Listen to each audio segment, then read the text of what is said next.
رہا ہے تیری رحمتوں کا دریا، سرعام چل رہا ہے، مجھے بھیک مل رہی ہے، میرا کام چل رہا ہے۔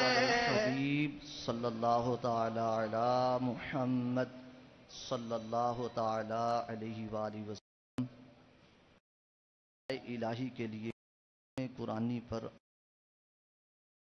کان لگا کر خوب توجہ کے ساتھ آپ تلاوت سنوں گا۔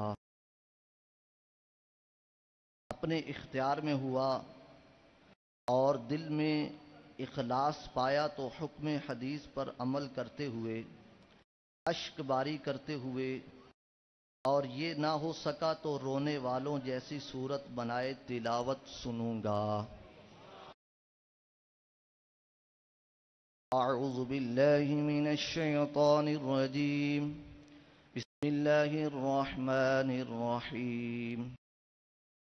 تبارک الذی بیدہ الملک وہو علی کل شیء قدیر، الذی خلق الموت والحیاة لیبلوکم ایکم احسن عملا وہو العزیز الغفور، الذي خلق 7 سماوات طباقا ما ترى في خلق الرحمن من تفاوت فارجع البصر هل ترى من فطور ثم ارجع البصر كرتين ينقلب إليك البصر خاسئا وهو حسير، وَلَقَدْ زَيَّنَّا السَّمَاءَ الدُّنْيَا بِمَصَابِيحَ وَجَعَلْنَاهَا رُجُومًا لِلشَّيَاطِينِ وَأَعْتَدْنَا لَهُمْ عَذَابَ السَّعِيرِ، وَلِلَّذِينَ كَفَرُوا بِرَبِّهِمْ عَذَابُ جَهَنَّمَ وَبِئْسَ الْمَصِيرُ، إِذَا أُلْقُوا فِيهَا سَمِعُوا لَهَا شَهِيقًا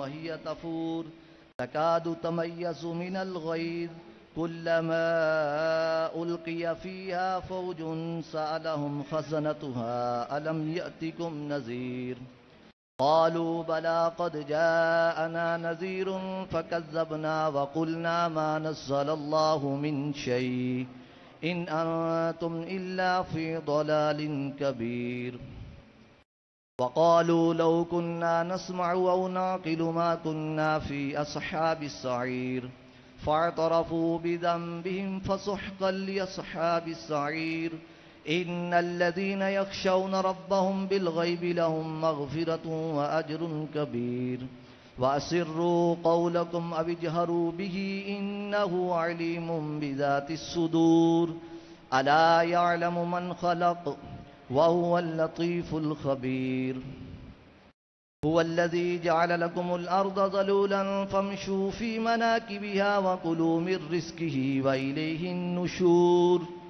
أأمنتم من في السماء أن يخسف بكم الأرض فإذا هي تمور، أم أمنتم من في السماء أن يرسل عليكم حاصبا فستعلمون كيف نظير، وَلَقَدْ كَذَّبَ الَّذِينَ مِن قَبْلِهِمْ فَكَيْفَ كَانَ نَكِيرِ، أَوَلَمْ يَرَوْا إِلَى الطَّيْرِ فَوْقَهُمْ صَافَّاتٍ وَيَقْبِضْنَ مَا يُمْسِكُهُنَّ إِلَّا الرَّحْمَنُ إِنَّهُ بِكُلِّ شَيْءٍ بَصِيرٌ، أَمَّنْ هَذَا الَّذِي هُوَ جُندٌ لَكُمْ يَنصُرُكُم مِّن دُونِ الرَّحْمَنِ إِنِ الْكَافِرُونَ إِلَّا فِي غُرُورٍ، أَمَّنْ هَذَا الَّذِي يَرْزُقُكُمْ إِنْ أَمْسَكَ رِزْقَهُ بَل لَّجُّوا فِي عُتُوٍّ وَنُفُورٍ، أَفَمَن يَمْشِي مُكِبًّا عَلَى وَجْهِهِ أَهْدَىٰ أَمَّن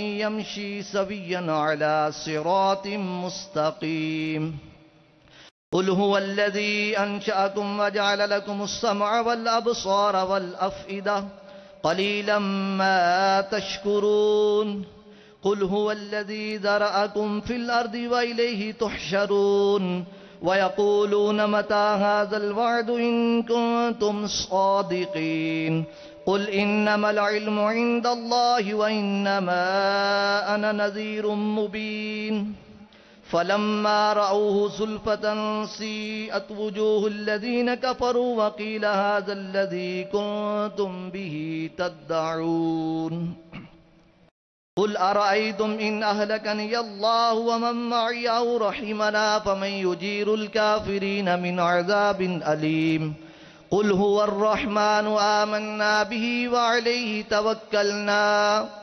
فستعلمون من هو في ضلال مبين قل أرأيتم إن أصبح ماؤكم غورا فمن يأتيكم بماء معين الله ربنا ورب العالمين صدق الله مولانا العظيم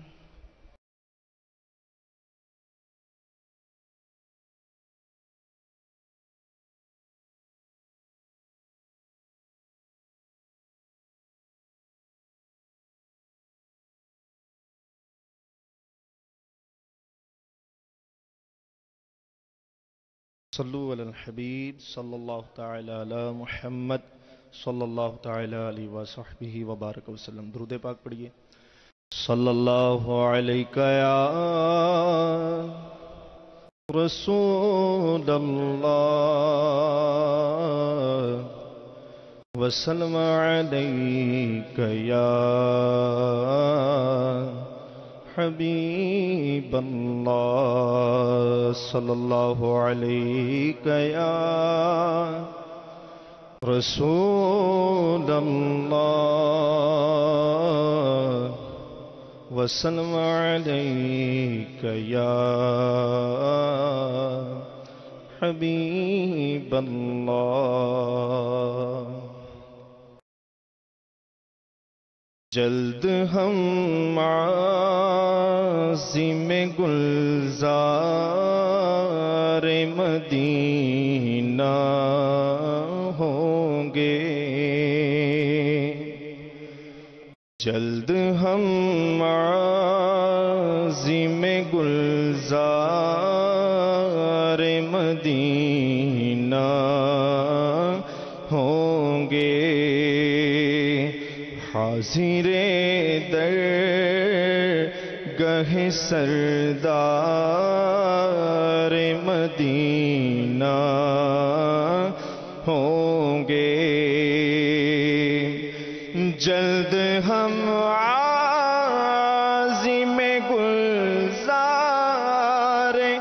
مدینہ ہوں گے. حاضر در گہ سردار مدینہ ہوں گے.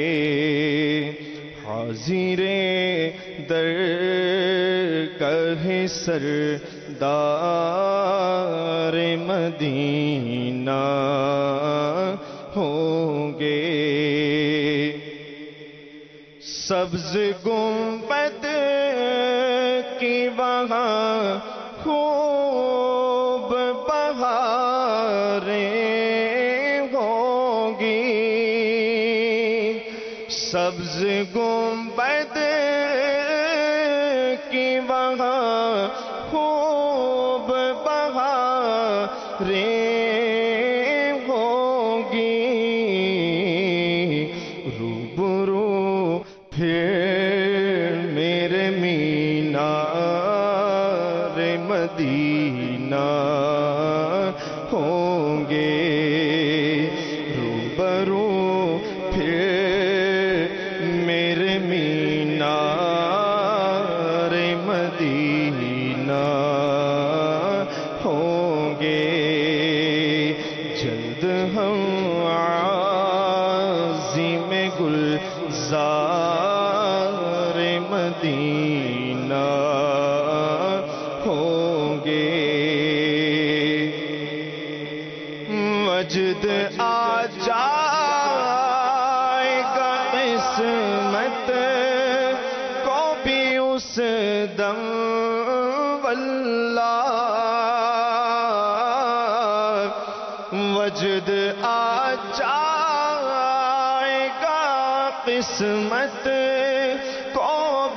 اس دم واللہ سامنے جب میرے سرکار مدینہ ہوں گے، سامنے جب میرے سرکار مدینہ ہوں گے، حشر سے کیوں ہو پریشان گنہگارو تم، حشر سے کیوں ہو پریشان گنہگارو تم،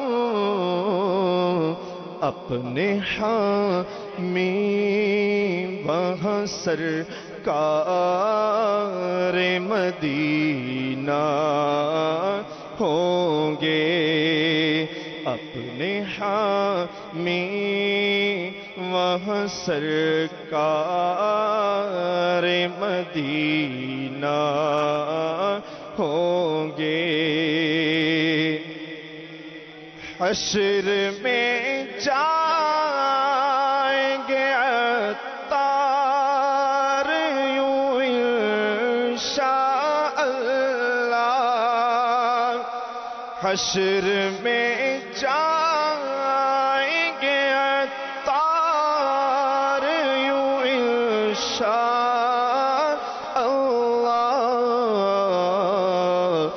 اپنی داڑھی میں سجے خار مدینہ ہوں گے، اپنی داڑھی میں سجے خار مدینہ ہوں گے، جلد ہم عازم گلزار مدینہ ہوں گے، حاضر درگاہ سردار مدینہ ہوں گے۔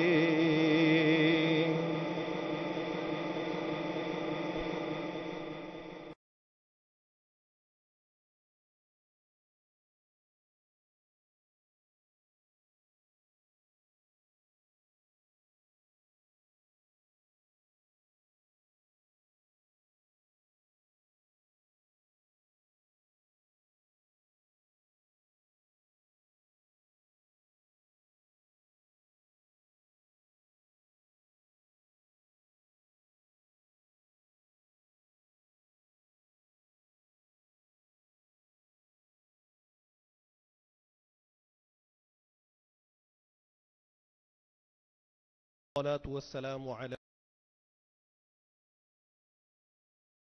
ما بعد فأعوذ بالله من الشيطان الرجيم، بسم الله الرحمن الرحيم، الصلاة والسلام عليك يا رسول الله وعلى آلك وأصحابك يا حبيب الله، الصلاة والسلام عليك يا نبي الله وعلى آلك وأصحابك يا نور الله،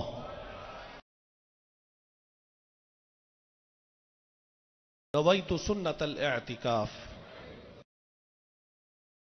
میٹھے میٹھے اسلامی بھائیوں، جب کبھی داخل مسجد ہوں، یاد آنے پر اعتکاف کی نیت کر لیا کیجیے کہ جب تک مسجد میں رہیں گے اعتکاف کا ثواب ملتا رہے گا۔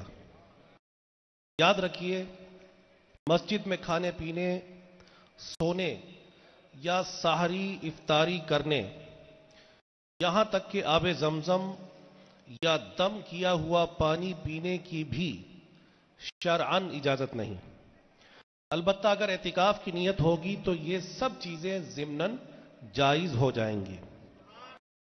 اعتکاف کی نیت بھی صرف کھانے پینے یا سونے کے لیے نہیں ہونی چاہیے، بلکہ اس کا مقصد اللہ رب العزت کی رضا ہو۔ فتاوی شامی میں ہے کہ اگر کوئی مسجد میں کھانا پینا سونا چاہے تو اعتکاف کر لے اور کچھ دیر ذکر اللہ عز و جل کرے، پھر جو چاہے کرے، یعنی کھا پی سکتا ہے۔ صلو علی الحبیب صلی اللہ علی محمد وعلی آلہ وصحبہ وبارک وسلم۔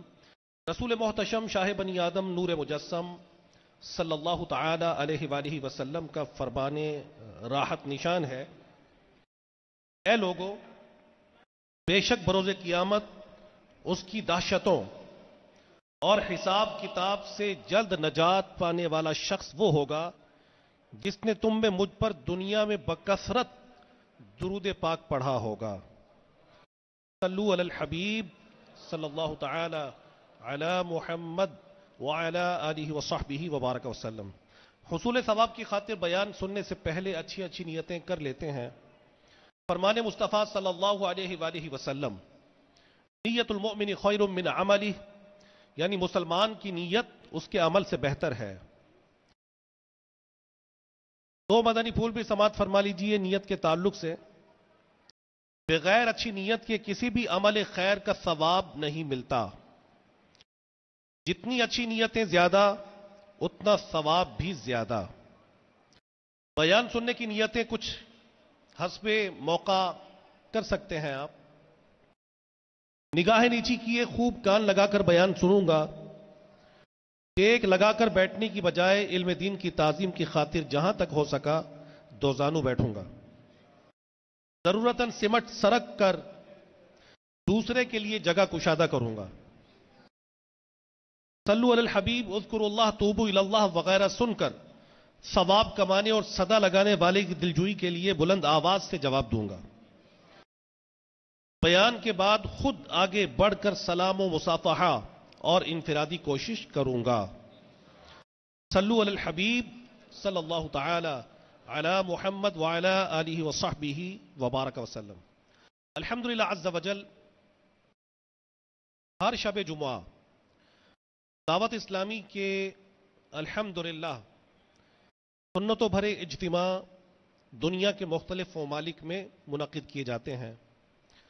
اس وقت ہم پنجاب کے شہر، مشہور شہر وہاڑی کے فیضان مدینہ میں موجود ہیں اور سنتوں بھرے اجتماع کا یہ سلسلہ جاری ہے۔ توجہ سے سماعت فرمائیے۔ صلو علی الحبیب۔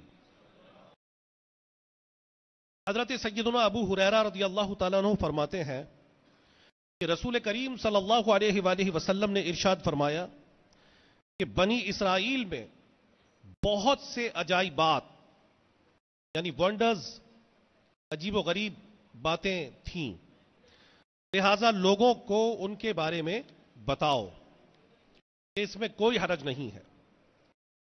فرمایا کہ اگر میں تمہارے سامنے 2 بوڑھی عورتوں کا قصہ بیان کروں تو ضرور تمہیں تعجب ہوگا۔ دیکھیں، سب سے پہلے بات آ گئی ونڈرز کی، حیران کر دینے والی چیزیں، حیرت انگیز قسم کا واقعہ۔ یہ پہلے اس لیے بیان ہوا کہ ہو سکتا ہے کہ بیان سن کر کوئی یہ کہے کہ یہ کیسے ممکن ہے۔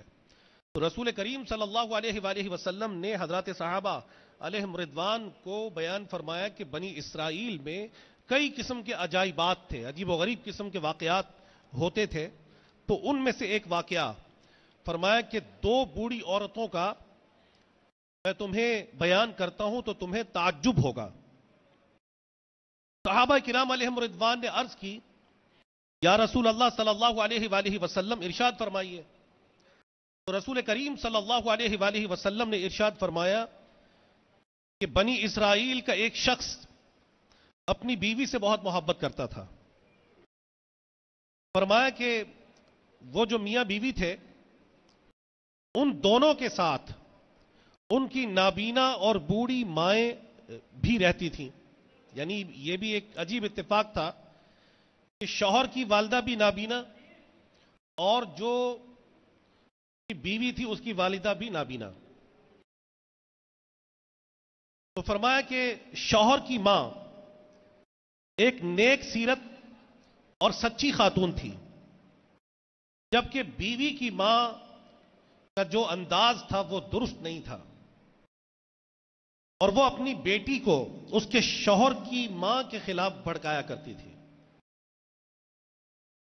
بالآخر ایک دن بیوی نے اپنے شوہر سے کہہ دیا کہ میں تم سے اس وقت تک خوش نہیں ہو سکتی جب تک کہ تم اپنی ماں کو مجھ سے دور نہ کرو۔ کیونکہ اس کا شوہر بیوی کی محبت میں بہت زیادہ مستغرق تھا، لہذا اس نالائق نے بیوی کے کہنے پر اپنی والدہ کو اٹھایا اور دور کسی جنگل میں چھوڑ آیا تاکہ درندے اسے کھا جائیں، اور خود واپس آ گیا۔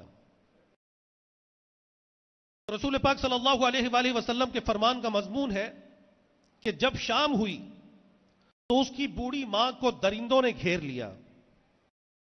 اتنے میں ایک فرشتہ بھی وہاں پر تشریف لے آیا اور اس بڑھیا سے پوچھا کہ یہ کیسی آوازیں تمہیں سنائی دے رہی ہیں؟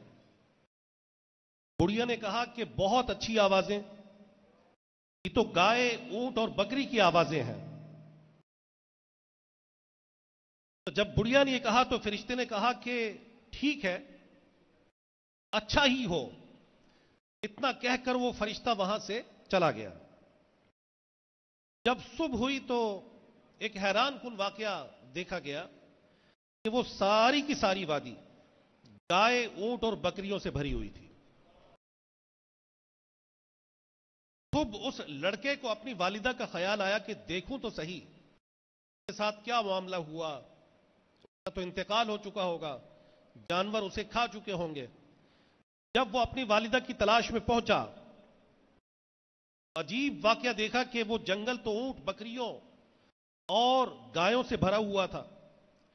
حیران ہو کر اس نے اپنی والدہ سے پوچھا کہ اے میری ماں، یہ کیا ماجرا ہے؟ ماں نے کہا کہ اے میرے بیٹے، یہ سب اللہ رب العزت کی طرف سے رزق اور اس کی عطا ہے۔ جبکہ تو نے میری نافرمانی کر کے میرے معاملے میں اپنی بیوی کو راضی کیا تھا۔ یہ سن کر وہ بیٹا اپنی والدہ کو اپنے گھر لے گیا اور اپنی بیوی کے سامنے اس نے ساری کیفیت بیان کر دی۔ اب بیوی کے دل میں لالچ آ گیا، کہا کہ یہ میری جو ساس ہے، اونٹ، گائے اور اتنی بڑا ریوڑ مل گیا۔ اس نے کہا کہ اب ایسا کرو کہ میری والدہ کو جنگل میں چھوڑ آؤ۔ یہ لالچ تھا۔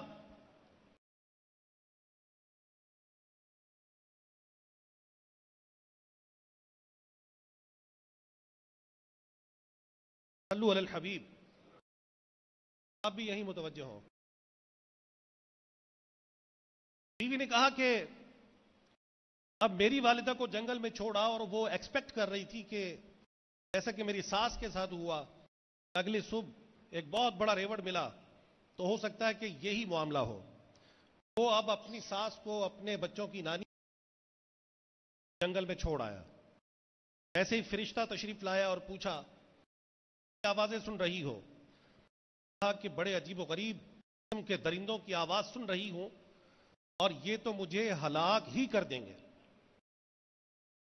کہا کہ برا ہی ہو۔ فرشتے نے کیا کہا؟ برا ہی ہو۔ وہ درندے اسے چیر پھاڑ کر ختم کر دیا انہوں نے۔ اگلے دن جب وہ اپنی ساس کی خبر لینے کے لیے جاتا ہے تو دیکھتا ہے کہ اس کی ساس کی صرف ہڈیاں باقی رہ گئی ہیں، باقی درندوں نے اس کو کھا پی لیا، تو کھا کر ختم کر دیا۔ اس کی ہڈیاں اٹھا کر جب گھر آیا، بیوی یہ دیکھ کر برداشت نہ کر سکی اور اس کا بھی انتقال ہو گیا۔ یہ بنی اسرائیل کا ایک عجیب و غریب قسم کا واقعہ تھا۔ دو قسم کے سبق تھے۔ ایک سبق یہ تھا کہ لالچ ایک بہت بری بلا ہے۔ لالچ انسان کو اندھا کر دیتی ہے، اور لالچ عقل پر پردہ ڈال دیتی ہے۔ لالچ کی نحوست کے سبب دل سے خوف خدا عز و جل نکل جاتا ہے۔ لالچ کی وجہ سے انسان اپنوں کا دشمن بن جاتا ہے۔ لالچ کے سبب بندہ لوگوں کے احسانات کو بھلا دیتا ہے۔ لالچ انسان کو غیبت، چغل خوری، دل آزاری اور الزام تراشی پر ابھارتی ہے. لالچ فتنوں کو جگاتی ہے. لالچ اچھے برے کی تمیز بھلا دیتی ہے. لالچ انسان کو ظلم پر ابھارتی ہے. لالچ بڑوں کے ادب سے محروم کر دیتی ہے. لالچ بھلائی اور خیر خواہی کا جذبہ ختم کر دیتی ہے. لالچ انسان کو مفاد پرست بنا دیتی، مفاد پرستی سکھاتی ہے. لالچ انسان کے دل سے ہمدردی کا جذبہ نکال دیتی ہے. اور لالچ ایک ایسی بلا ہے کہ جو دنیا و آخرت میں ذلت و رسوائی کا سبب بنتی ہے. لالچ انسان کو بے سکونی میں مبتلا کر دیتی ہے. لالچ انسان کو اکیلا کر دیتی ہے. لالچ انسان کو کہیں کا نہیں چھوڑتی. اور لالچ کا جو انجام ہے وہ نہایت بھیانک ہوتا ہے. عقل بندی اسی میں ہے کہ ہم لالچ اور دوسروں کے مال پر نظر رکھنے سے بچتے ہوئے قناعت اور سادگی کو اپنائیں. اس انداز سے ہماری زندگی انشاءاللہ رب العزت پرسکون گزرے گی. ہمیں یہ سمجھایا گیا، ہمیں یہ بتایا گیا کہ دین کے معاملے میں، نیکیوں کے معاملے میں، تقوی کے معاملے میں، عمل کے معاملے میں فکر آخرت رکھنے والوں کو، یعنی اپنے سے اوپر والے کو دیکھیں آپ کہ مجھ سے اوپر کتنے لوگ دینداری کی طرف چل رہے ہیں، زہد و تقوی اختیار کیے ہوئے ہیں، کتنے لوگ نمازی ہیں اور نیکیاں کر رہے ہیں. مدنی انعامات پر عمل کرنے والوں کو، نیکی کرنے والوں کو دیکھے. یعنی دین کے معاملے میں ہمیشہ بندے کو اپنے سے اوپر والے کو دیکھنا چاہیے کہ اوپر والے کا عمل کتنا مجھ سے اچھا ہے. اور دنیا کے معاملے میں انسان اپنے سے نیچے والے کو دیکھے تو جب وہ نیچے والے کو دیکھے گا تو اس کے دل میں اللہ رب العزت کا شکر پیدا ہوگا اور قناعت بھی پیدا ہوگی. دنیاوی معاملات میں کئی ایسی مثالیں ہمارے سامنے ہوتی ہیں. اللہ رب العزت نے بے شمار نعمتوں سے ہمیں نوازا ہے، لیکن ہماری ذات کے اندر قناعت نام کی چیز نہیں ہے. رب کائنات نے ہمیں آنکھوں سے نوازا، رب کائنات نے ہمیں کانوں سے نوازا. ہمارے اعضائے بدن کو دیکھیں. آپ اور نعمتوں پر اگر توجہ نہیں دیتے تو کم از کم اپنے اعضائے بدن کو دیکھیں کہ آنکھوں کی نعمت، آنکھوں کی اہمیت کا اندازہ لگانا ہے تو کسی نابینا سے پوچھیں کہ آنکھیں کتنی اہم ہوتی ہیں. اگر کانوں کی اہمیت کا اندازہ لگانا ہے تو کسی ایسے شخص کو دیکھیں کہ جو سننے سے محروم ہے. اگر ہاتھوں کی اہمیت کا اندازہ لگانا ہے تو اس شخص کو دیکھیں کہ جس کے ہاتھ نہیں ہے. اگر اللہ رب العزت نے جو پاؤں کی نعمت ہمیں دی ہے، پاؤں کی اہمیت کا اندازہ لگانا ہے تو اس شخص کو دیکھیں کہ جس کے پاؤں نہیں ہے. اگر بالوں کی اہمیت کا اندازہ لگانا ہے تو اس شخص کو دیکھیں کہ جس کے جسم پر بال نہیں ہے. اللہ رب العزت نے جو نعمتیں ہمیں عطا فرمائی ہیں ان نعمتوں کا کوئی آلٹرنیٹو نہیں ہے، ان نعمتوں کا کوئی متبادل نہیں ہے. اگر اللہ رب العزت نے ہمیں گردوں کی نعمت سے نوازا ہے تو کوئی شخص اگر کڈنی ٹرانسپلانٹ بھی کرا لیتا ہے تو نیچرلی اللہ رب العزت کی طرف سے اسے جو گردے عطا ہوئے اس کا متبادل کوئی چیز نہیں ہو سکتی. اگر وہ آنکھیں لگا لیتا ہے سرجری کرا کے تو وہ آنکھیں وہ کام نہیں کر سکتی کہ جو اللہ رب العزت نے بندے کو دی ہے. لیور ٹرانسپلانٹ ہے، جسم میں بے شمار نعمتیں ہیں. تو ان کی اہمیت کا اندازہ جب ہوتا ہے جب انسان کسی شخص کو دیکھتا ہے. ہمیں اپنے سے نیچے دیکھنا چاہیے. لوگوں کی ڈیپریویشنز کو، لوگوں کی کلیمٹیز کو، لوگوں کے حالات کو، لوگوں کی مشکل مراحل کو، لوگوں کے طرز زندگی کو دیکھنا چاہیے کہ کس انداز سے لوگ اپنی زندگی کو گزار رہے ہیں. کہ جب ہم یہ دیکھیں گے کہ ہم سے نیچے لوگوں کے فائنینشلی حالات کتنے خراب ہیں تو ہمیں کبھی بھی اپنے رب کی ناشکری کا تصور ہمارے ذہن میں پیدا نہیں ہوگا. اور جب ہم عمرا کی طرف دیکھیں گے، جب ہم معاشرے کی ہائی سوسائٹی کو دیکھیں گے، جب اچھے بنگلوز کو دیکھیں گے، جب اچھے ماڈلز کی گاڑیوں کو دیکھیں گے، جب ہم لوگوں کے لگژریس قسم کے لائف سٹائل کو دیکھیں گے، جب لوگوں کے لباس کو دیکھیں گے، جب لوگوں کی برانڈڈ گھڑیوں کو دیکھیں گے، جب لوگوں کے برانڈڈ جوتوں کو دیکھیں گے، ہو سکتا ہے بے شمار لوگوں کے ذہنوں میں اللہ رب العزت کہ ناشکری کا تصور پیدا ہو. میرے پاس تو ہے ہی نہیں، فلاں بندے کے پاس ہے، فلاں بندے کے پاس ہے، فلاں بندے کے پاس ہے، لیکن مجھے تو یہ نعمتیں نہیں ملی، تو ناشکری کا احساس پیدا ہوتا ہے. ایک بزرگ رحمت اللہ تعالی علیہ کے حوالے سے ملتا ہے کہ ایک مرتبہ ایسے زبردست ان پر حالات آئے کہ پاؤں میں پہننے کے لیے جوتا نہیں تھا. کافی اس پر افسردہ ہوئے. اللہ رب العزت کی ناشکری نہیں کی، افسردگی تھی. اس افسردگی کے عالم میں کسی شہر میں داخل ہوئے تو اس شہر کی جامع مسجد کے باہر کسی فقیر کو دیکھا، کسی مانگنے والے کو دیکھا کہ اس کے دونوں پاؤں کٹے ہوئے تھے. تو فوراً اللہ رب العزت کا شکر ادا کیا کہ اے مولا تیرا کرم اور احسان ہے کہ اگر آج میرے پاس جوتا نہیں ہے تو تیرا کرم ہے کہ میرے پاؤں تو سلامت ہیں. ہمیں یہ دیکھنا چاہیے کہ ہم سے نیچے لوگوں کی حالت کیا ہے. جب یہ دیکھیں گے تو انشاءاللہ تبارک و تعالی قناعت پیدا ہوگی. اور دوسری بات پتہ چلی کہ جو کسی کے لیے گڑھا کھودتا ہے وہ خود ہی اس میں گر جاتا ہے. صلو علیہ. حضرت سیدنا عبداللہ بن عباس رضی اللہ تعالیٰ عنہما آپ سے روایت ہے کہ ایک مرتبہ حضرت کعب رضی اللہ تعالیٰ عنہ نے آپ سے کہا کہ تورات شریف میں ہے جو شخص اپنے بھائی کے لیے گڑھا کھودتا ہے وہ خود اس میں گر جاتا ہے. کعب رضی اللہ تعالیٰ عنہ بہت بڑے پریسٹ تھے اپنی دور کے، ایک بہت بڑے عالم تھے تورات کے، بہت بڑے اسکالر تھے. حضرت کعب نے حضرت عبداللہ ابن عباس کو بیان کیا کہ تورات میں لکھا ہے کہ جو کسی کے لیے گڑھا کھودتا ہے وہ خود اس میں گر جاتا ہے. تو حضرت سیدنا عبداللہ بن عباس رضی اللہ تعالیٰ عنہما نے فرمایا کہ اسی طرح کا مضمون تو قرآن مجید میں بھی موجود ہے. حضرت کعب رضی اللہ تعالیٰ عنہ نے پوچھا کہ وہ کہاں ہے؟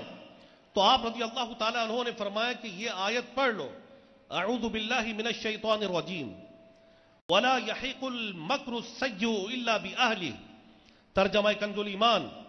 اور برا داؤ یا فریب اپنے چلنے والے ہی پر پڑتا ہے. امام زہری رحمت اللہ تعالی علیہ جلیل القدر تابعی ہے، آپ سے روایت ہے کہ رسول پاک صلی اللہ علیہ وآلہ وسلم نے فرمایا تم کسی کے خلاف سازش نہ کرو اور نہ ہی کسی سازش کرنے والے کی مدد کرو، کیونکہ اللہ رب العزت نے فرمایا جس کا ترجمہ ہے اور برا داؤ اپنے چلنے والے پر ہی پڑتا ہے. ہمیں بنی اسرائیل کے اس واقعہ سے دو سبق ملے. ایک تو یہ کہ اپنے آپ کو ایسا بنانا ہے کہ ہم دوسروں کی بدخواہی نہ کریں، کا برا نہ سوچیں، دوسروں کے بارے میں غلط گمان نہ کریں. ایک بہت مشہور مثال ہے as you sow so shall you reap. بہت بو گے وہ کاٹو گے، بو گے وہ کاٹو گے. اسی طرح کی ایک روایت ہے جو محدثین نے بیان کی ہے، کما تدین تدان. کبھی وہی مطلب ہے کہ جیسا کرو گے بھرو گے. As you sow so shall you reap. کبھی ایسا نہیں ہوتا کہ کوئی شخص کاٹن اگر بوتا ہے تو وہ ویٹ کاٹ لے، یا گندم بوتا ہے تو وہ کاٹن کاٹ لے. اور ایسا بھی نہیں ہوتا کہ انسان اگر اپنے کھیت میں بیج نہ ڈالے تو اسے کچھ مل جائے. اگر وہ بیج ڈالے گا تو جو ڈالے گا وہی ملے گا. تو یہ سبق ہمیں ملا کہ اگر کسی کے ساتھ ہم برائی کا معاملہ کریں گے یا کسی کانسپائریسی کا شکار ہوں گے، کسی کے خلاف سازشوں کا شکار ہوں گے، تو وہ سازشیں بعض اوقات الٹ کر اپنے اوپر پڑ جاتی ہیں. اور دوسرا سبق یہ ملا کہ ہمیں کسی بھی صورت میں اپنے آپ کو لالچ کے معاملات میں مبتلا نہیں کرنا. کہ جب یہ لالچ انسان کے دل میں آتی ہے تو فکر دنیا اسے پڑ جاتی ہے، دنیا کمانے کی فکر اسے لاحق ہو جاتی ہے. وہ دنیا کے معاملات میں اس قدر مستغرق ہو جاتا ہے کہ وہ سوچتا ہے کہ کسی بھی انداز سے مجھے پیسہ حاصل ہو، کسی بھی انداز سے مجھے مال و دولت ملے. وہ لوگوں کے حقوق کو پامال کرتا ہے، کبھی رشوت رشوت خوری کرتا ہے، کبھی ڈاکہ ڈالتا ہے، کبھی کسی کے مال کی چوری کرتا ہے کہ بس کسی نہ کسی انداز سے میں امیر آدمی بن جاؤں۔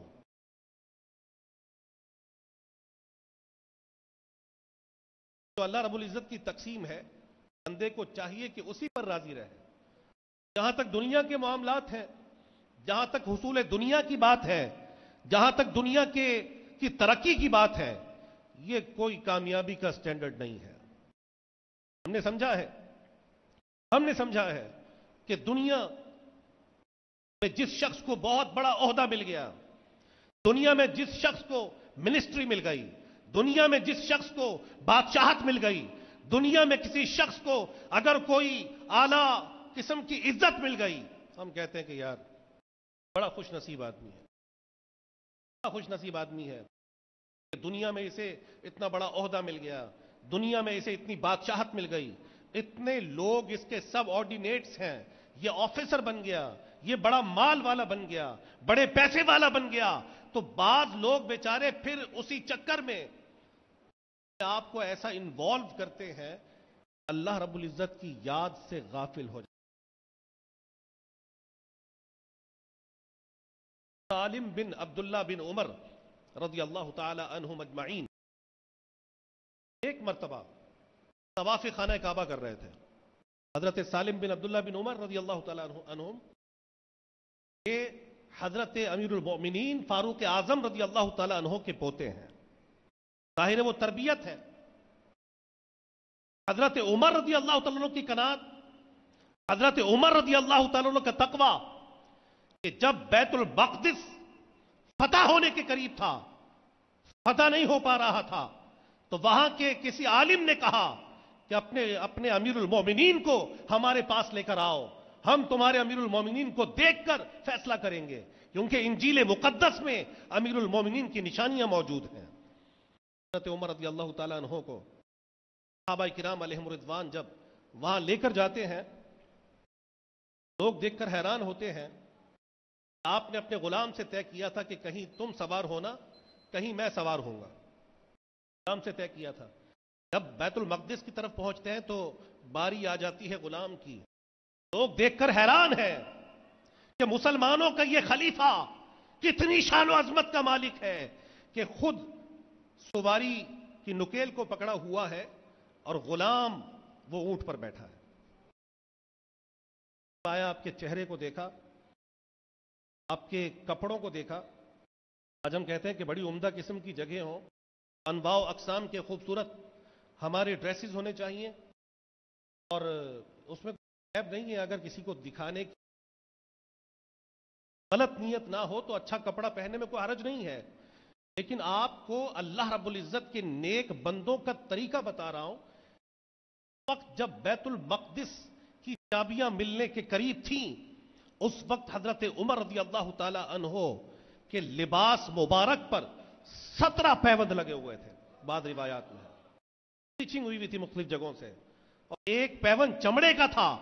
تو جب اس عیسائی عالم نے حضرت فاروق اعظم رضی اللہ تعالی عنہ کو دیکھا تو کہا کہ واللہ یہی وہ ہستی ہے کہ جن کی تعریف ہم نے انجیل مقدس میں پڑھی ہے۔ فوراً بیت المقدس کی چابیاں ان کے حوالے کر دی۔ ان کے پوتے حضرت سالم بن عبداللہ بن عمر رضی اللہ تعالیٰ عنہ طواف خانہ کعبہ کر رہے ہیں۔ اپنے وقت کا ایک مشہور بادشاہ آپ سے طواف خانہ کعبہ کے دوران کوئی بات کرنے لگا، آپ نے روک دیا کہ میں تم سے یہاں بات نہیں کر سکتا۔ بنو امیہ کا بادشاہ تھا، کئی بادشاہ بنو امیہ کے بڑے ظالم گزرے ہیں۔ بنو امیہ کا بادشاہ، ان کی سلطنت کی دھومیں مچی ہوئی ہیں، روک رہا ہے اسے کہ نہیں میں تم سے یہاں بات نہیں کر سکتا۔ دلوں میں دنیا نہیں تھی نا، دلوں میں خوف خدا جن لوگوں کے ہوتا ہے نا، وہ کسی سے نہیں ڈرتے۔ بادشاہ سہم گیا، رک گیا کہ ٹھیک ہے بات نہیں کرتا، طواف کیا، عبادت کی وہاں پر۔ جب مسجد الحرام سے باہر نکلے بادشاہ پھر ملاقات کے لیے آ گیا. کہنے لگا حضرت آپ کو کچھ دینا چاہتا ہوں.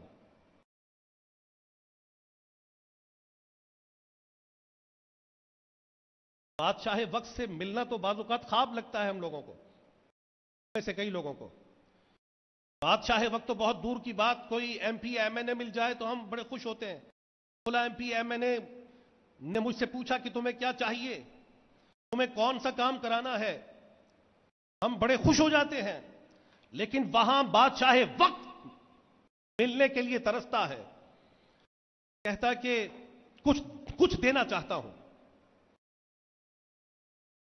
حضرت عمر رضی اللہ تعالیٰ عنہ کے جلیل القدر پوتے کہتے ہیں، آپ فرماتے ہیں کیا دو گے؟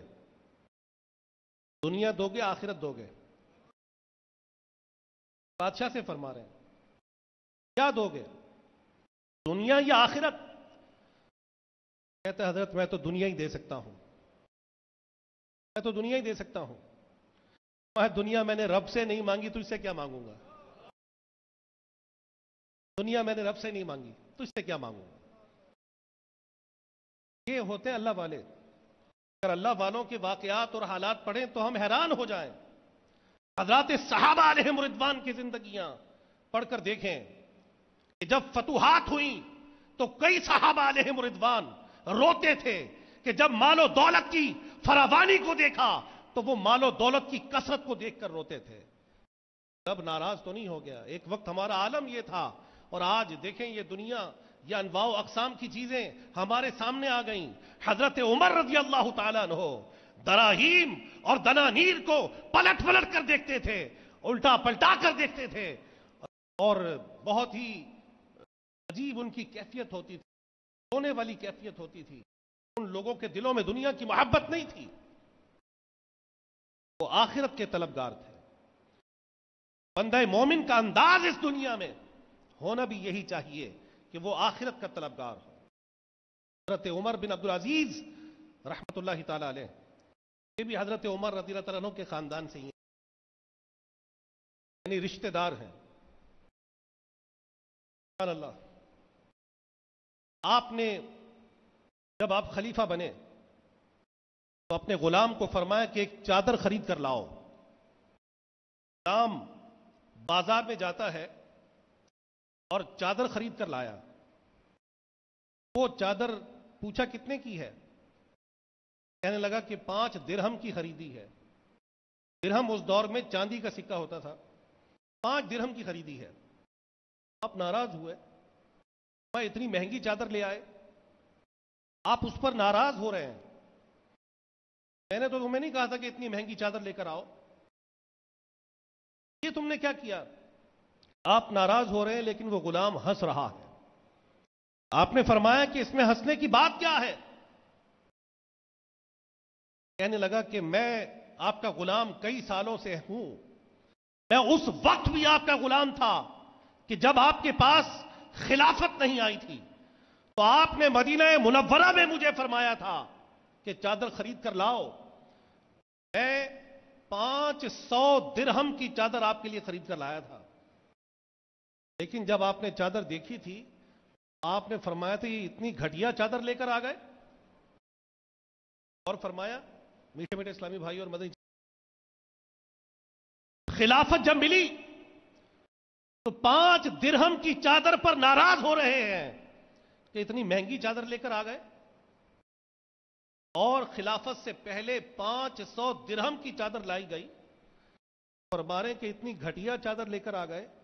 غلام ہنس رہا ہے کہ حضرت آپ کی وہ کیفیت تھی کہ آپ مجھے فرما رہے تھے کہ اتنی گھٹیا چادر لے کر آ گئے، اور آج میں 5 درہم کی چادر لے کر آیا تو آپ مجھ پر ناراض ہو رہے ہیں. یہ کیا بات ہے؟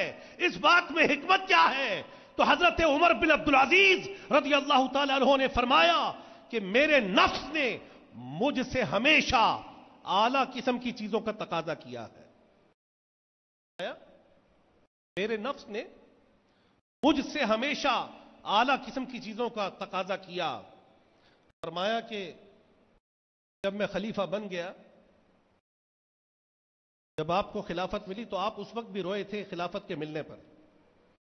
جب میں خلیفہ بن گیا میں نے دیکھا میں لوگوں کا سب سے بڑا حکمران بن گیا ہوں. اب میرے نفس نے مجھ سے عجیب چیز کا تقاضا کر دیا.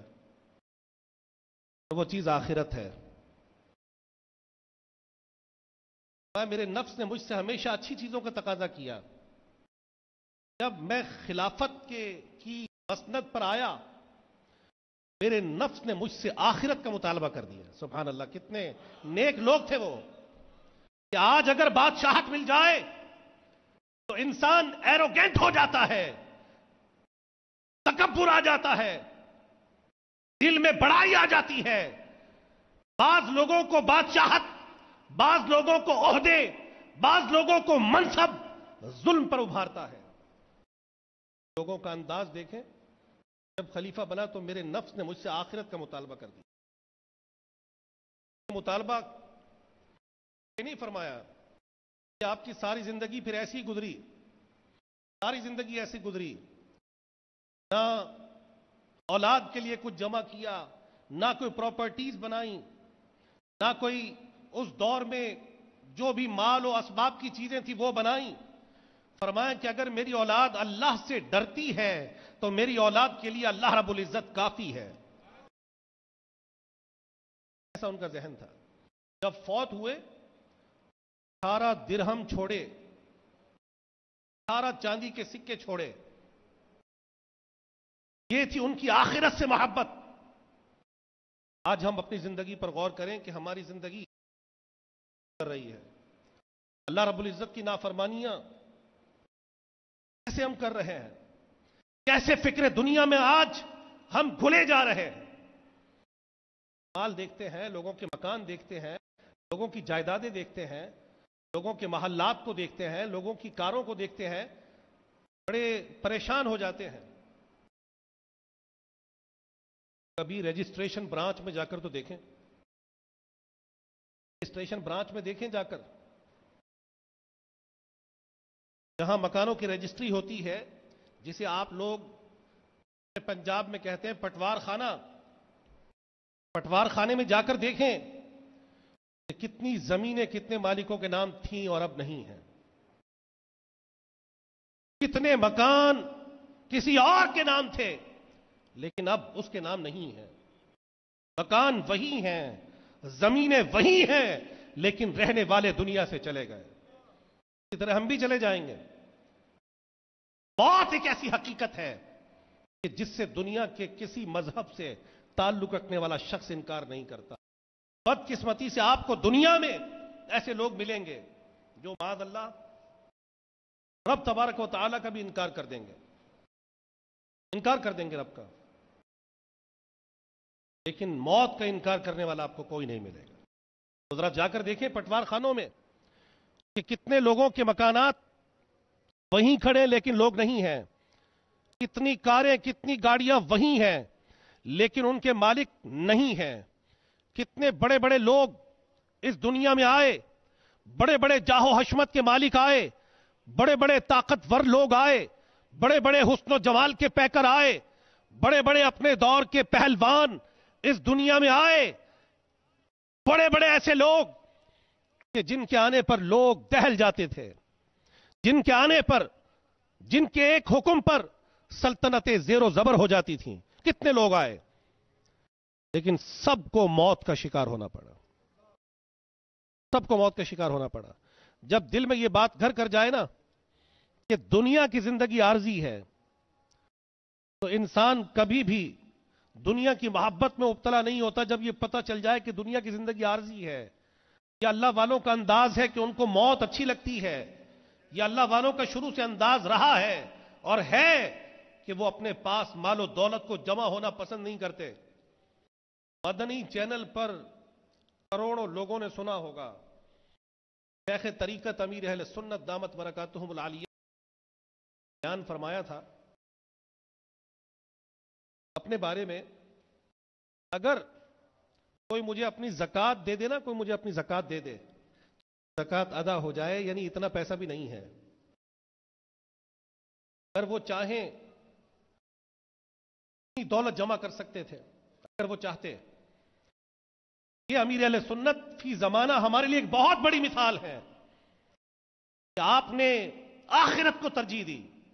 آپ کے پاس بڑے بڑے مالدار آئے, بڑے پیسے والے آئے, بڑی بڑی گاڑیوں والے آئے, لیکن آپ نذرانوں کو, ان کی دولت کو قبول نہیں کیا. اس کا اثر کیا ہوا؟ اس کا اثر یہ ہوا کہ ان لوگوں نے آپ کی باتوں کو قبول کر لیا. کا مقصد کیا تھا کہ اپنی اور ساری دنیا کے لوگوں کی اصلاح کی کوشش کرنی ہے. یہ عظیم جذبہ لے کر آپ چلے تو آج دیکھیں کہ مشرق سے مغرب, شمال سے جنوب تک لوگ امیر اہل سنت سے محبت کرتے ہیں. میں آپ کو ایک بات بتاتا ہوں. ایک مرتبہ ابھی مدنی چینل نہیں آیا تھا, امیر اہل سنت بالکل قریب قریب تھا مدنی چینل آنے کے. امیر اہل سنت کے ایک مدنی مذاکرہ اس ویڈیو میں دیکھ رہا تھا. ایک شہر ہے ساؤتھ افریقہ کا پولوکوانے, پیٹرز برگ اس کا پرانا نام ہے. چند اسلامی بھائی مدنی مذاکرہ دیکھ رہے تھے. میں یہ حیران تھا کہ بڑے شوق سے مدنی مذاکرہ دیکھ رہے ہیں. میں نے ایک بندے سے پوچھا, وہاں بیٹھا تھا, امیر اہل سنت کا مرید تھا. امیر اہل سنت اس وقت تک ساؤتھ افریقہ تشریف نہیں لے گئے تھے. مدنی مذاکرہ دیکھ رہا تھا کہ تم میں یہ امیر اہل سنت کیا فرما رہے ہیں. جواب دیا, sorry I can't understand Urdu. I think what ever he says is right. میں اردو نہیں جانتا, لیکن میں یہ جانتا ہوں کہ جو یہ کہتے ہیں صحیح کہتے ہیں. یہ بات کیسے دل میں آئی؟ آخرت سے لو لگانے کی وجہ سے. آخرت سے لو لگائی. 1 2 3 4 5 نہیں, بے شمار واقعات ایسے ہیں کہ بڑے بڑے لوگ آپ کو پیسوں کی آفر کرتے ہیں, آپ ٹھکرا دیتے نہیں دیتے. تو لوگوں کے دلوں پر حکومت کر رہے ہیں نا, تو جو مال و دولت سے محبت کرتا ہے اس کی ہیبت لوگوں کے دلوں سے نکل جاتی ہے. پھر وہ لوگوں کی اصلاح نہیں کر سکتا. کسی امیر آدمی سے پیسے لے لیے, وہ تو اپنا غلام بنا لے گا کہ آپ نے پیسے دیے ہیں,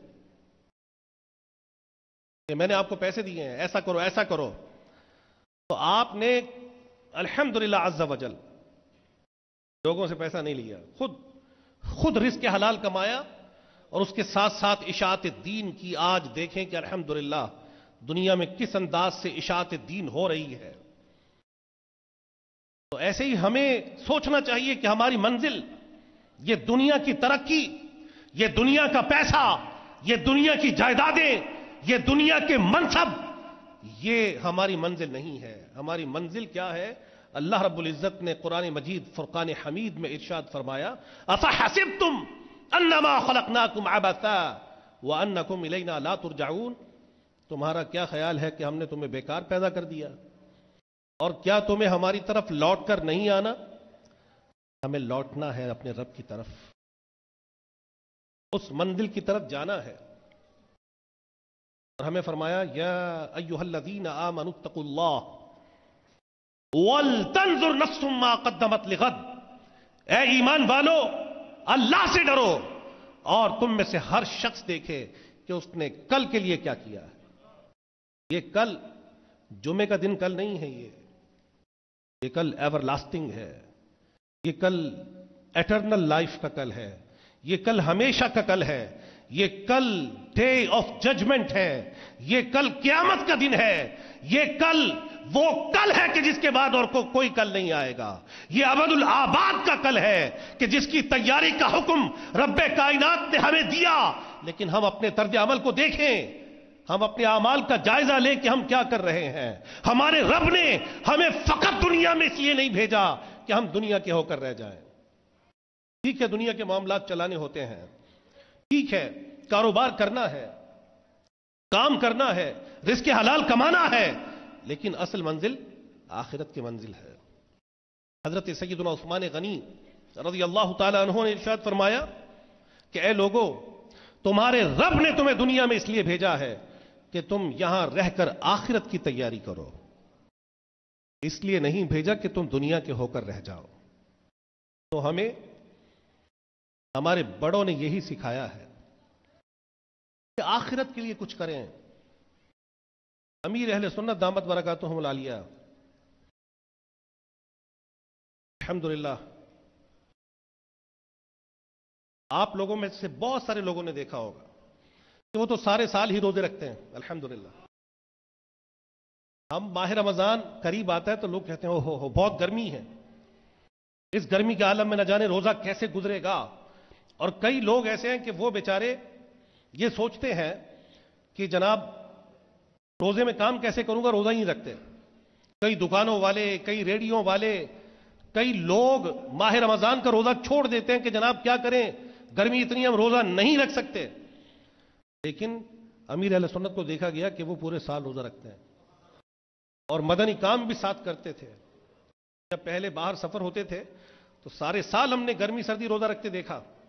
تو یہ روزوں کی محبت کہ ماہ رمضان کے حوالے سے آپ خاص سیلیبریشن کرتے ہیں، ماہ رمضان کو استقبال کرتے ہیں، ماہ رمضان کا ویلکم کرتے ہیں، ماہ رمضان کا، اور پورے سال ہی یہ دعا کرتے ہیں کہ اللہ خیر و عافیت سے ماہ رمضان نصیب فرما۔ یہ رسول کریم صلی اللہ علیہ وآلہ وسلم کی عادت شریفہ ہے کہ آپ حضرات صحابہ علیہم رضوان کو سکھایا کرتے تھے۔ جب ماہ رمضان قریب آتا، جب شعبان کے دن ختم ہونے لگتے تو دعا فرماتے اللہم سلمنی لرمضان وسلم رمضان علی او کما قال، اے اللہ مجھے رمضان کے لیے سلامت رکھ اور رمضان کو میرے لیے سلامت رکھ۔ تو ذہن یہ بنانا چاہیے کہ ہمیں آخرت کی تیاری کے لیے نفلی روزوں کا بھی اہتمام کریں۔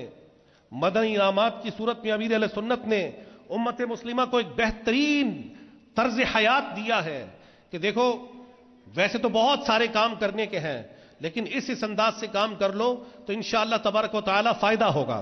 تو مدنی انعامات پر عمل کرنے کا ذہن، 12 مدنی کام کرنے کا ذہن، امت مسلمہ کی اصلاح کا ذہن امیر اہل سنت دامت برکاتہم العالیہ نے لوگوں کو دیا۔ اور آج یہی وجہ ہے کہ آپ دنیا کے مختلف ممالک میں جاتے ہیں، لوگ وہاں پر فجر کے لیے، مبلغین دعوت اسلامی فجر کے لیے لوگوں کو بیدار کر رہے ہوتے ہیں۔ ہمیں اپنے ملک میں صدائے مدینہ لگانا مشکل ہوتی ہے، لیکن بیرون ملک بھی الحمدللہ اسلامی بھائی جو کام کرنے کا جذبہ رکھتے ہیں، وہ لوگوں کو نماز کے لیے اٹھا رہے ہوتے ہیں۔ وہ جو پہلے خود نماز نہیں پڑھتے تھے آج وہ خود نمازی بن گئے، پہلے جو خود عمل نہیں کرتے تھے آج عمل والے بن گئے، پہلے خود جو سنتوں کو نہیں اپناتے تھے آج وہ سنت کے عامل بن گئے، اور نہ صرف عامل بنے بلکہ سنت کے مبلغ بن گئے۔ تو یہ انداز ہے دعوت اسلامی کا کہ دعوت اسلامی نے یہ جو ذہن دیا ہے I must strive to reform myself and people of the entire world، کہ دعوت اسلامی نے جو دیا ہے کہ مجھے اپنی اور ساری دنیا کے لوگوں کی اصلاح کی کوشش کرنی ہے، تو یہ کوشش ہی ہماری منزل ہے۔ بہت مشکل کام ہے، I must strive to reform myself، بہت مشکل کام ہے یہ، اپنی اصلاح کی کوشش کرنی ہے، بہت مشکل ہے اپنی اصلاح۔ لیکن اگر مدنی ماحول میں آنا جانا ہو جائے تو اپنی اصلاح بھی آسان ہو جاتی ہے۔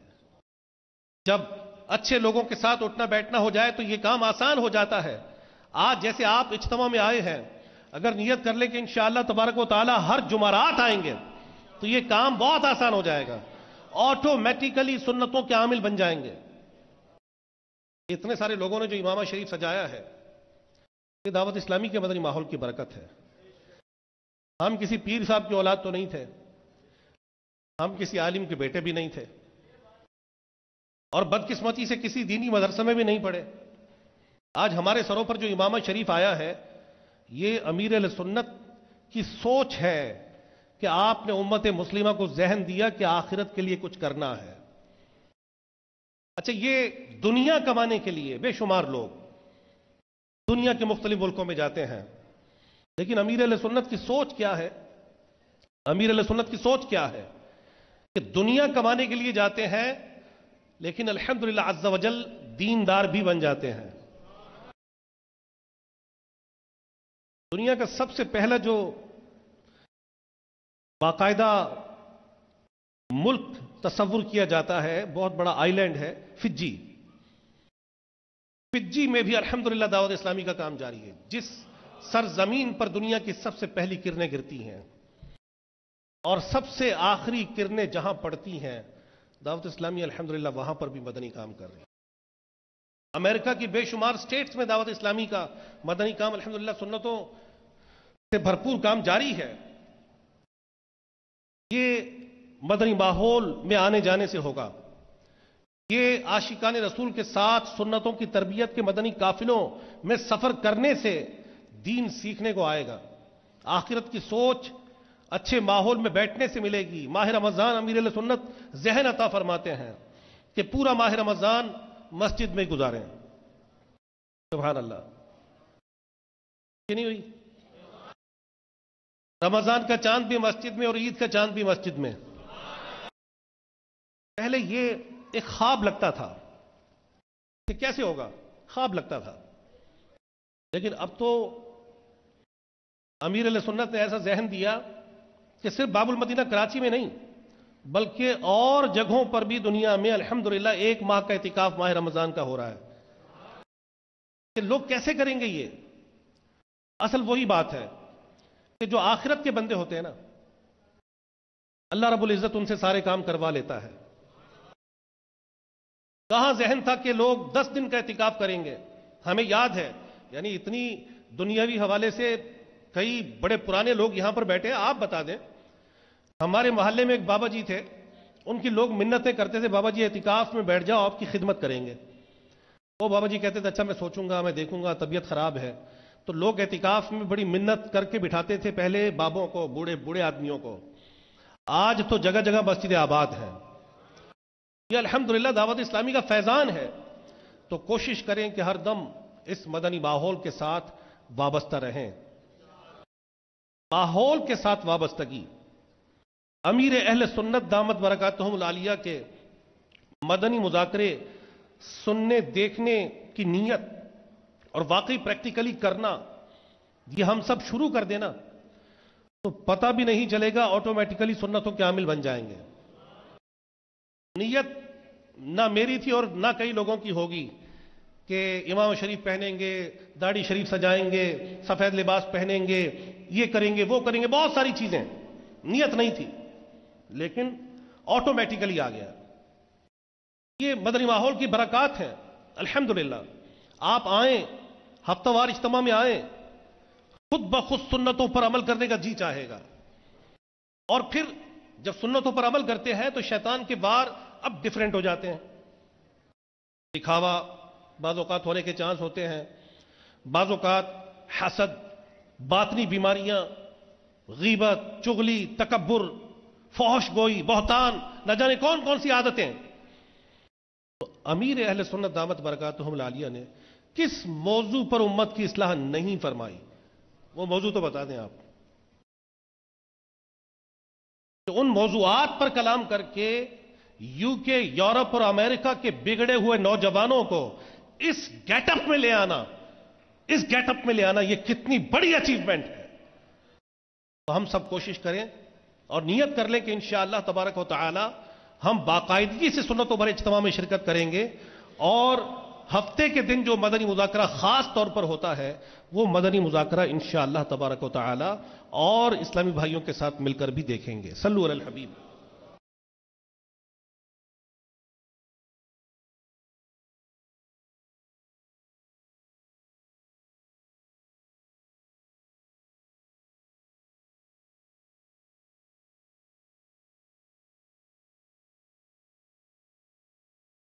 الحمدللہ دعوت اسلامی کے مدنی ماحول میں سنتیں سیکھی اور سکھائی جاتی ہیں، بے شمار سنتیں آپ الحمدللہ سیکھتے ہی رہتے ہیں۔ تو کوشش کریں انشاءاللہ تبارک و تعالی سنتیں سیکھ کر عمل کرنے کا جذبہ پیدا ہوگا، اور دعوت اسلامی کے جہاں جہاں اجتماعات ہوتے ہیں، ہفتہ وار اجتماع، وہاں پر ہر شب جمعہ 6 درود پاک اور 2 دعائیں اجتماعی طور پر پڑھائی جاتی ہیں۔ آج بہاڑی میں ہونے والے سنتوں بھرے اجتماع میں ہم سب مل کر پڑھ لیتے ہیں، اور اگر مدنی چینل کے ناظرین اس اجتماع کو براہ راست ملاحظہ فرما رہے ہیں، سماعت فرما رہے ہیں، تو وہ بھی ہمارے ساتھ مل کر ان دعاؤں اور درودوں کی برکت حاصل کر سکتے ہیں۔ سب سے پہلے ہم شب جمعہ کا درود پڑھیں گے۔ بزرگوں نے فرمایا کہ جو شخص ہر شب جمعہ اس درود شریف کو پابندی سے کم از کم ایک مرتبہ پڑھے گا تو موت کے وقت سرکار مدینہ صلی اللہ علیہ وآلہ وسلم کی زیارت کرے گا، اور قبر میں داخل ہوتے وقت بھی یہاں تک کہ وہ دیکھے گا کہ سرکار مدینہ صلی اللہ تعالی علیہ وآلہ وسلم اسے اپنے رحمت بھرے ہاتھوں سے قبر میں اتار رہے ہیں۔ آپ بھی پڑھ لیجئے۔ بسم اللہ الرحمن الرحیم۔ اللہم صل وسلم وبارک علی سیدنا محمد النبی الامی الحبیب العالی القدر العظیم الجاہ وعلی آلہ وصحبہ وسلم۔ ایک اور درود پاک پڑھ لیجئے۔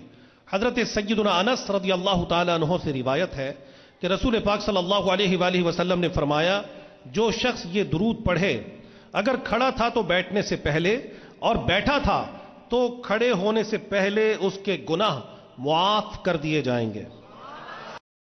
اللہم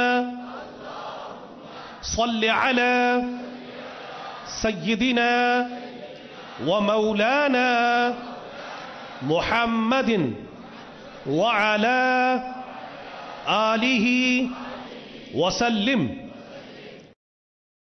جو یہ درود پاک پڑھتا ہے اس پر رحمت کے 70 دروازے کھول دیے جاتے ہیں۔ صلی اللہ علی محمد۔ حضرت احمد ساوی رحمت اللہ تعالی علیہ بعض بزرگوں سے نقل کرتے ہیں کہ اس درود کو ایک بار پڑھنے سے 6 لاکھ درودوں کا ثواب حاصل ہوتا ہے۔ آئیے ہم سب مل کر پڑھ لیتے ہیں۔ اللہم صل علی سیدنا محمد عدد ما فی علم اللہ صلاة دائمة بدوام ملک اللہ۔ ایک دن ایک شخص آیا تو رسول کریم صلی اللہ علیہ وآلہ وسلم نے اسے اپنے اور صدیق اکبر رضی اللہ تعالیٰ عنہ کے درمیان بٹھا لیا۔ اس سے صحابہ کرام علیہم رضوان کو تعجب ہوا کہ یہ کون ذی مرتبہ ہے۔ جب وہ چلا گیا تو رسول کریم صلی اللہ علیہ وآلہ وسلم نے فرمایا، یہ جب مجھ پر درود پڑھتا ہے تو یوں پڑھتا ہے، اللہم صل علی محمد کما تحب وترضى لہ۔ رسول پاک صلی اللہ علیہ وآلہ وسلم کا فرمان معظم ہے، جو شخص یوں درود پڑھے اس کے لیے میری شفاعت واجب ہو جاتی ہے۔ مل کر پڑھ لیجئے۔ اللہم صل علی محمد وانزلہ المقعد المقرب عندك یوم القیامہ۔ حضرت سیدنا ابن عباس رضی اللہ تعالی عنہما سے روایت ہے کہ رسول پاک صلی اللہ علیہ وآلہ وسلم نے فرمایا کہ اس کو پڑھنے والے کے لیے 70 فرشتے 1000 دن تک نیکیاں لکھتے رہتے ہیں۔ جزا اللہ عنا محمدا ما هو اہلہ۔ فرمان مصطفیٰ صلی اللہ علیہ وآلہ وسلم، جس نے اس دعا کو 3 مرتبہ پڑھا تو گویا اس نے شب قدر حاصل کر لی۔ لا الہ الا اللہ الحلیم الکریم سبحان اللہ رب السماوات السبع ورب العرش العظیم لا الہ الا اللہ الحلیم الکریم سبحان اللہ رب السماوات السبع ورب العرش العظيم لا إله إلا الله الحليم الكريم سبحان الله رب السماوات السبع ورب العرش العظيم. ہفتہ وار اجتماع کے اعلانات سماعت فرما لیجئے. صلو علی الحبیب. سب سے پہلا جو اعلان ہے وہ وہی جو میں نے ابھی آپ کے سامنے بیان کیا کہ مدنی مذاکرہ دیکھنے اور سننے کی عادت بنائیں اور جتنا ممکن ہو سکے اجتماعی طور پر مختلف جگہوں پر اگر مدنی مذاکرہ دیکھنے کی عادت بنائیں گے تو انشاءاللہ تبارک و تعالی بے شمار سوالات اور ان کے جوابات حاصل کرنے میں انشاءاللہ عز و جل آسانی ہوگی.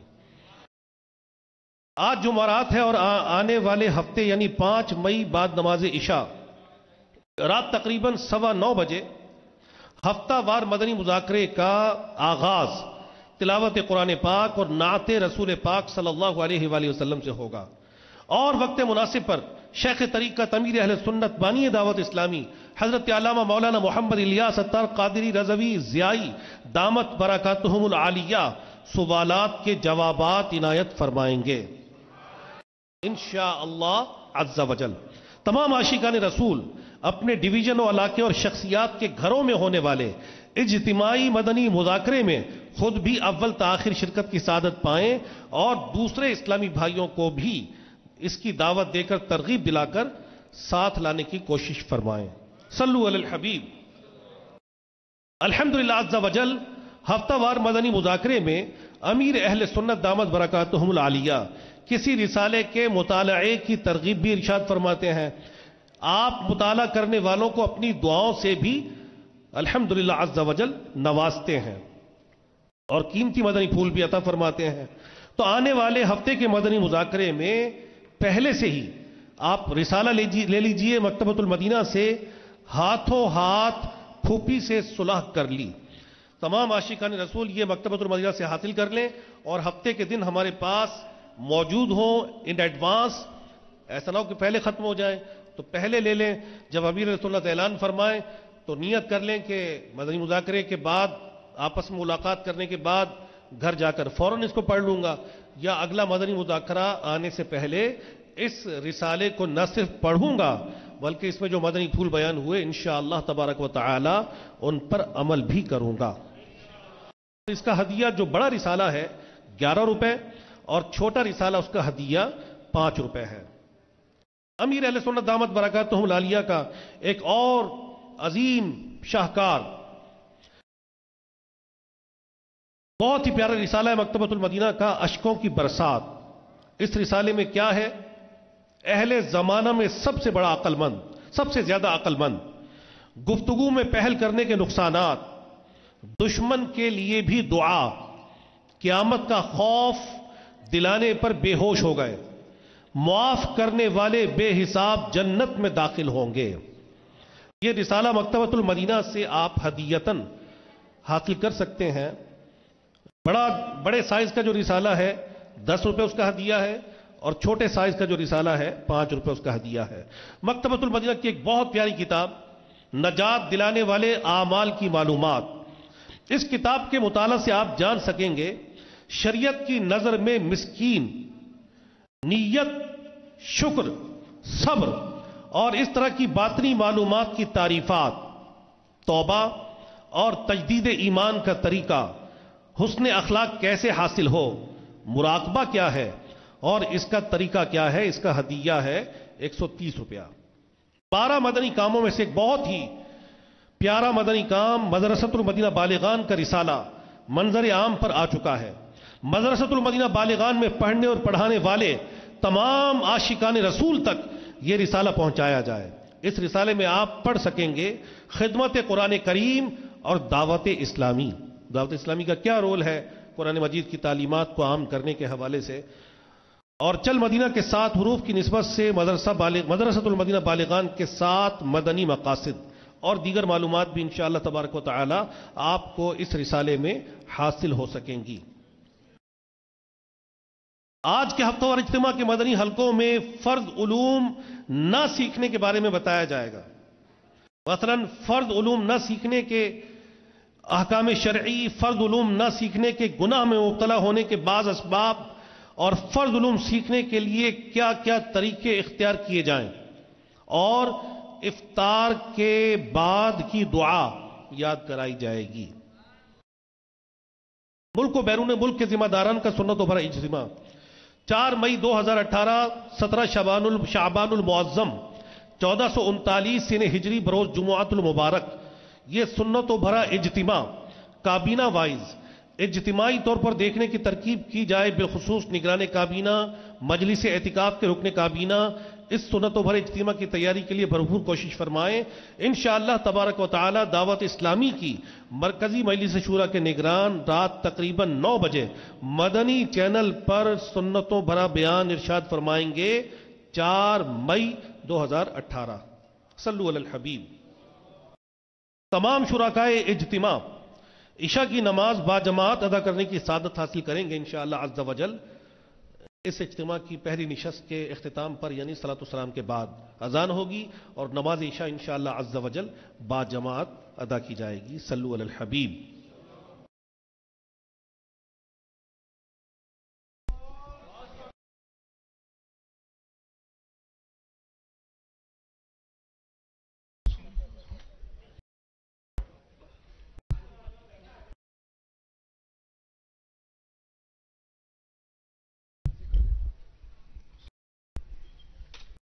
گنبد خضرا کا تصور کرتے ہوئے 11 مرتبہ درود پاک پڑھ لیجیے. الصلاة والسلام علیک یا رسول اللہ، الصلاة والسلام علیک یا حبیب اللہ، الصلاة والسلام علیک یا نبی اللہ، الصلاة والسلام علیک یا نور اللہ، الصلاة والسلام علیک یا رسول اللہ، الصلاة والسلام علیک یا حبیب اللہ، الصلاة والسلام علیک یا نبی اللہ، الصلاة والسلام علیک یا نور اللہ، الصلاة والسلام علیک یا رسول اللہ، الصلاة والسلام علیک یا حبیب اللہ، الصلاة والسلام علیک یا نبی اللہ، وعلى آلک وأصحابک یا نور اللہ. حسبی ربی جل اللہ، ما فی قلبی غیر اللہ، نور محمد صلی اللہ، لا الہ الا اللہ، لا الہ الا اللہ، إلا الله، لا إله إلا الله، لا إله لا إله إلا الله، لا إله إلا الله، لا إله إلا الله، لا إله إلا الله، لا إله إلا الله، محمد رسول الله صلى الله عليه وسلم، لا إله إلا الله،